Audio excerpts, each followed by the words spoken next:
Thank you doctor B Sadu. Shri Rajiv Ranjan Singh ji. सभापति महोदय,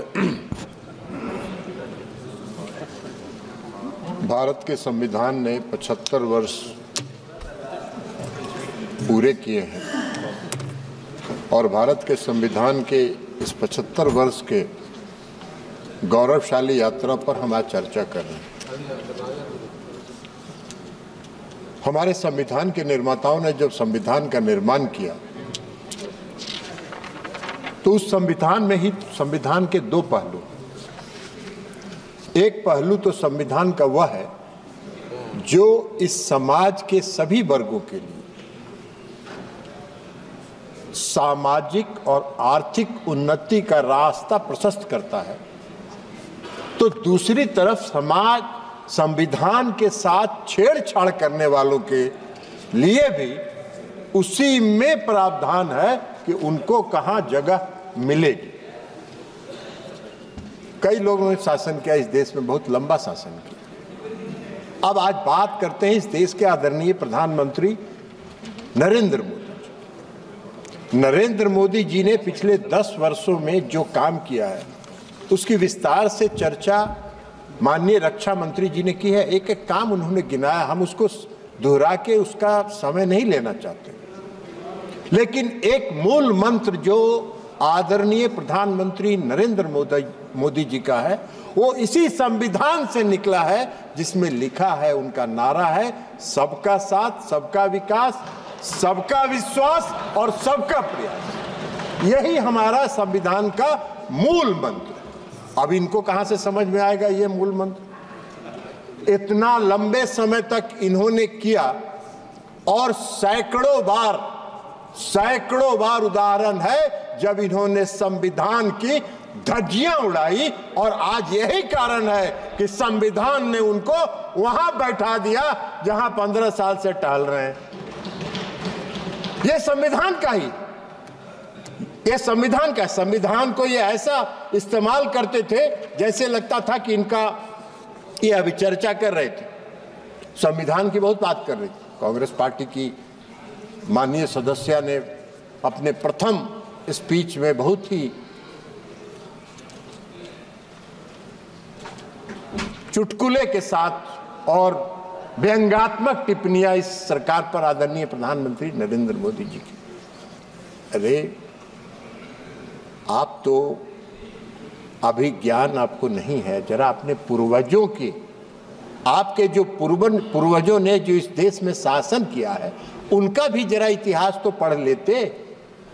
100 चूहा, हम लोग के यहाँ कहावत है, सभापति महोदय आप भी जानते हैं, आपके यहाँ भी उत्तर प्रदेश में कहावत होगा, 100 चूहा खा के बिल्ली चली हज करने के लिए। पूरे शासन काल में आपने संविधान की धज्जी उड़ाई, और संविधान की धज्जी उड़ाने के बाद जो संविधान के भक्षक हैं वो आज संविधान का कॉपी लेके घूम रहे हैं, जैसे लगता है कि कितने बड़े संविधान के रक्षक। संविधान के भक्षक संविधान के रक्षक नहीं हो सकते, और इसलिए आप आज वहां बैठे हैं। आपको संविधान की प्रति लेके घूमने का हक नहीं है, और जब आप संविधान की प्रति लेके घूमते हैं तो इस देश की जनता हंसती है। और आपको कम से कम महाराष्ट्र और हरियाणा के चुनाव से तो कम से कम अभियो सीख लेना चाहिए था। कुछ सुधर जाइए, कुछ सुधर जाइएगा तो आगे ठीक रहेगा।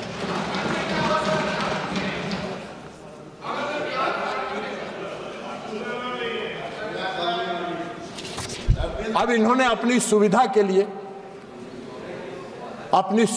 लिए इस देश में संविधान में धारा 356 का प्रावधान है। अब धारा 356 का जब प्रावधान है, और जब संविधान का निर्माण हो रहा था उस समय डॉक्टर भीमराव अंबेडकर ने कहा था कि संविधान में अनुच्छेद 356 को संविधान के मित्र पत्र की संज्ञा उन्होंने दी। मित्र पत्र मतलब इसका इस्तेमाल विशेष परिस्थिति में ही किया जाना चाहिए। इन्होंने कैसे किया? इनका इतिहास है, इन्होंने किया, पंडित जवाहरलाल नेहरू जी ने 7 बार किया 356 धारा का इस्तेमाल। इंदिरा गांधी ने किया 51 बार 51 टाइम्स धारा 356 का इस्तेमाल। राजीव गांधी जी के शासनकाल में 6 बार इसका इस्तेमाल हुआ। पीवी नरसिंह राव के समय में इसका 11 बार इस्तेमाल हुआ और डॉक्टर मनमोहन सिंह की सरकार में 12 बार हुआ। अब डॉक्टर मनमोहन सिंह जी की सरकार ने तो जो बिहार में किया था 2005 में, वो तो अभूतपूर्व है। ये संविधान की रक्षा की बात कर रहे थे, संविधान की बात कर रहे हैं। संविधान के डर से इन्होंने जो भी इस तरह के फैसले किए वो दिन के उजाले में नहीं किए, रात के अंधेरे में किए। बिहार में जब 2005 में सरकार बन रही थी, फरवरी के चुनाव के बाद, तो एक कैबिनेट मंत्री बहुत दबंग कहे जाते थे, वो चले गए प्रधानमंत्री जी के यहां 12 बजे रात को और उन्होंने कहा सरकार गिरा देंगे, नहीं तो विधानसभा को भंग करो। 4 बजे भोर में कैबिनेट की मीटिंग हुई, महामहिम राष्ट्रपति मॉस्को में थे, फैक्स पर भेज के उनसे दस्तखत करवा के मंगवाया गया और जब सूर्योदय हुआ तो बिहार में राष्ट्रपति शासन लग गया। अब यही तो काम है, यही तो काम किया इन्होंने, दिन के उजाले में नहीं किया। इमरजेंसी भी जब लगाया इन्होंने इस देश में, तो 12 बजे रात में सभी कैबिनेट मंत्रियों को बुलाकर दस्तखत कराया गया और सुबह इमरजेंसी की घोषणा कर दी गई। संविधान की बात कर रहे हैं, संविधान की रक्षा की बात करते हैं। सत्ता में बने रहने के लिए, सत्ता में बने रहने के लिए और अपने स्वार्थ के लिए इन्होंने संविधान की धज्जियां उड़ाई, संविधान का को तार तार किया, संविधान निर्माताओं की आत्मा को इन्होंने कलंकित करने का काम किया। यह काम इन्होंने किया। आप आरोप लगाते हैं प्रधानमंत्री नरेंद्र मोदी जी। प्रधानमंत्री जी नरेंद्र मोदी जी जब शपथ लेने जाते हैं तो नतमस्तक होकर संविधान का नमन करते हैं और तब सब शपथ लेते हैं और शपथ के मुताबिक सबका साथ, सबका विश्वास, सबका प्रयास और सबका विकास, इस मूल मंत्र के साथ इस देश के निर्माण में लगे। इसलिए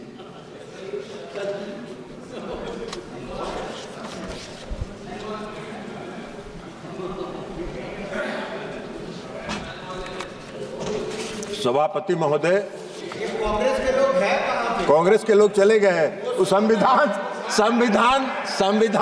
संविधान से उनको कोई मतलब नहीं है, उनको कोई संविधान से लेना देना नहीं है। आप चेयर को एड्रेस करिए, आप इधर एड्रेस कर, भूल जाइए। महोदय, जब 1975 में इमरजेंसी लगा तो हम सब लोग जेल में थे और कई प्रताड़नाएं हुई। अचानक लग गया इमरजेंसी,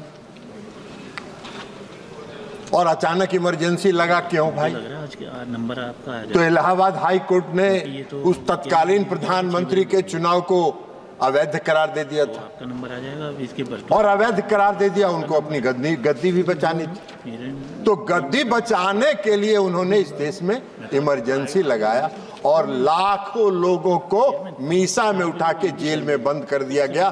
पूरे देश में कोई छोटा से लेकर बड़ा विरोधी दल का नेता नहीं था जो सड़कों पर घूम सकता था। संविधान की बात कर रहे हैं, संविधान की दुहाई दे रहे हैं, संविधान की प्रति लेके घूम रहे हैं। न्यायपालिका पर प्रतिबंध लगा, मौलिक अधिकार समाप्त कर दिया गया, बोलने पर पाबंदी लगा दी गई, मीडिया वालों को जेल भेज दिया गया, संविधान की कई धाराओं को संविधान के 9th शेड्यूल में डाल के कोर्ट को प्रतिबंधित कर दिया गया कि आप उसकी सुनवाई नहीं कर सकते हैं। 6 साल अपना शासन 5 साल के शासन को 6 साल कर लिया उन्होंने, और उसके बाद अगर उनका बस चलता तो आजीवन के लिए अपना कर लेते। ये संविधान के रक्षक हैं और ये संविधान लेके घूम रहे हैं इस देश में। इस देश के लोग तो हंसते हैं ना, अपनी गद्दी बचाने के लिए और अपने स्वार्थ की सिद्धि के लिए इन लोगों ने संविधान का किया। आरक्षण की बात कर रहे हैं। कांग्रेस नकारात्मक प्रचार करके हरियाणा में, महाराष्ट्र में घूम घूम के प्रचार कर रही थी कि नरेंद्र मोदी जी आरक्षण समाप्त कर दें। अरे भाई, नरेंद्र मोदी जी ने तो सब दिन कहा और ताल ठोक के कहा है कि आरक्षण नहीं समाप्त होगा। नरेंद्र मोदी जब तक है तब तक आरक्षण समाप्त नहीं होगा। आप कौन सा नकारात्मक प्रचार कर रहे हैं? आपने क्या किया? आपके पूर्वज ने क्या कहा था? आपके पूर्वज ने क्या कहा था? डॉक्टर अंबेडकर ने कहा है संविधान के निर्माण के समय, आरक्षण बैसाखी नहीं सहारा है। और वह एक सहारा है उन वर्गों के लिए जो दलित हैं, पिछड़े हैं, उनके उन वर्गों के लिए एक सहारा है। जो सहारा आज मिला हुआ है, आप उसको छेड़छाड़ करते हैं। आरक्षण के सवाल पर जब बिगड़ चला तो पंडित जवाहरलाल नेहरू ने 26 मई 1949 में जो संविधान के असेंबली में भाषण दिया और आरक्षण का विरोध किया। 15 अक्टूबर 1947 से पंडित जवाहरलाल नेहरू ने सभी प्रांतीय सरकारों को चिट्ठी लिखना शुरू किया। सभी प्रांतीय सरकारों को लिखा और 27 जून 1961 को लिखे पत्र में उन्होंने कहा,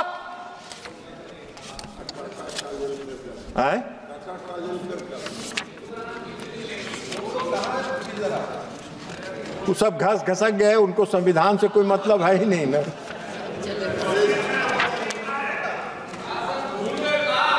भूल नहीं गए हैं, ठोकने के लिए पंडित नेहरू जी ने लिखा, आदरणीय पंडित नेहरू जी ने लिखा, राजीव रंजन जी कर रहे हैं। मैंने कहा 1961 को उन्होंने जो पत्र लिखा प्रांतीय सरकार को, उसमें लिखा यह सच है कि हम अनुसूचित जाति अनुसूचित जनजाति के लिए की मदद के लिए कुछ नियमों और परंपराओं से बंधे हैं। वे मदद के पात्र हैं, लेकिन फिर भी मैं किसी भी प्रकार के आरक्षण को नापसंद करता हूं। यह नेहरू जी का विचारधारा था, यह नेहरू जी की सोच थी। और ये आरक्षण का सवाल उठा रहे हैं। अभी बोल रही थी माननीय सदस्य कांग्रेस पार्टी की, कई बातों की उन्होंने चर्चा की। आपको याद होगा एक बार सभापति महोदय इनका जो संविधान की धज्जी उड़ाने का एक चर्चा में अभी याद आ गया। 1982 में 1982 में हरियाणा में चुनाव हुआ था और बीजेपी और लोकदल दोनों के गठबंधन से सरकार बनी थी, वहां बननी थी। हम ज्यादा बहुमत में थे। वहां तपासे साहब गवर्नर थे और तपासे साहब गवर्नर ने चौधरी देवीलाल जी नेता चुने गए। उनको कहा कि आप सोमवार को सभी विधायकों को लेके आइए, आपका शपथ ग्रहण कराएंगे। इतवार को संडे को दिल्ली चले आए, यहां से दिशा निर्देश मिला और इतवार को ही उन्होंने कांग्रेस की सरकार का, हरियाणा की सरकार का दिल्ली में शपथ ग्रहण करा दिया गया। यह संविधान के रक्षक है, ये संविधान के रक्षक है। तो इसलिए ये अब अभी चर्चा कर रही थी, बोल रही थी जाति गणना पर। जरा जातीय गणना पर चले गए विरोधी दल के नेता अखिलेश जी भी यहाँ नहीं हैं, अखिलेश जी गवाह हैं। INDIA की मीटिंग हो रही थी बंबई में, मैं बेंगलुरु में, सवाल उठा कि जातीय जनगणना पर प्रस्ताव पारित करिए। ये मुंह में टेप लगा के बैठे हुए थे, मुंह में टेप लगा के बैठे हुए थे, मैं भी उसमें था। तो इनकी कथनी और करनी में यही फर्क है। ये अपने राजनीतिक इस्तेमाल के लिए नारा और अपने फायदे के लिए नारा के रूप में इस्तेमाल करते हैं। उनको कभी खुलासा करना चाहिए। हम चुनौती देते हैं, यह प्रस्ताव आया, मुंह में पट्टी बांध के, मुंह में टेप लगा के क्यों खड़े थे, यह आपको बताना चाहिए, यह आपको बताना चाहिए। आप कह रही थी माननीय सदस्य साहस संविधान ने दिया है। अरे संविधान में तो साहस दिया ही है। और संविधान ने अगर साहस नहीं दिया होता तो हम लोग इमरजेंसी में इतना झेलते कैसे? आपकी प्रताड़ना को हम लोगों ने झेला तो यह संविधान ने ही ना हमको साहस दिया था, और उस संविधान में हम लोगों ने झेला तो ये संविधान ने दिया है। लेकिन आपने कभी झेला नहीं है। आप समझती हैं कि सोना का चम्मच लेके हम लोग पैदा हुए हैं इस देश में शासन करने के लिए। देश की जनता ने कहा कि आप विपक्ष में बैठने के लायक हो, वहीं बैठते रहो, वहीं आनंद करते रहो। मोदी जी तीसरी बार आए हैं, चौथी बार आएंगे, आपका नामो निशान कुछ दिन में समाप्त हो जाएगा। अभी हुआ है ना, अभी हरियाणा में, महाराष्ट्र में और जम्मू एंड कश्मीर में क्या आपका असर हुआ? कांग्रेस पार्टी का क्या असर हुआ? कांग्रेस पार्टी जम्मू एंड कश्मीर में समाप्ति की ओर है। कुछ पीडीपी का 6 सीटें मिली है और महाराष्ट्र में तो आप ही सबसे नीचे हैं। तो आपका ये हश्र हो रहा है, तो आपका हश्र आगे भी यह होता रहेगा।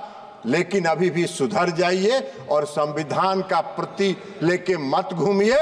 कम से कम आप आदरणीय प्रधानमंत्री नरेंद्र मोदी जी ने इस देश के गरीबों के लिए, अति पिछड़ों के लिए जो काम किया है, इस देश के गरीबों के लिए, उसका सकारात्मक प्रचार करिए और उसकी प्रशंसा करिए, तभी आपको कुछ कल्याण होगा, अन्यथा आपका कुछ होने वाला नहीं है। इसलिए संविधान के इस 75 वर्ष की यात्रा पर जो कांग्रेस पार्टी है, उनको हक नहीं है, उनको कोई अधिकार नहीं है इस संविधान की प्रति को लेकर घूमना, इस संविधान की बात करना। संविधान के रक्षक इस देश के प्रधानमंत्री आदरणीय नरेंद्र मोदी जी हैं, और जब तक नरेंद्र मोदी जी हैं, संविधान के साथ कोई छेड़छाड़ नहीं कर सकता है। संविधान में दिए गए प्रावधानों के साथ कोई छेड़छाड़ नहीं कर सकता है। आप लाख दिग्भ्रमित करते रहे, इस देश की जनता दिग्भ्रमित नहीं होने वाली है। नरेंद्र मोदी जी के नेतृत्व पर विश्वास करती है, भरोसा करती है, और इसलिए गांव-गांव में यह चर्चा होता है, यह मोदी की गारंटी है, मोदी की गारंटी है, और मोदी की गारंटी है संविधान की रक्षा करना, और संविधान की रक्षा हो रही है। बहुत बहुत धन्यवाद। धन्यवाद राजीव रंजन जी।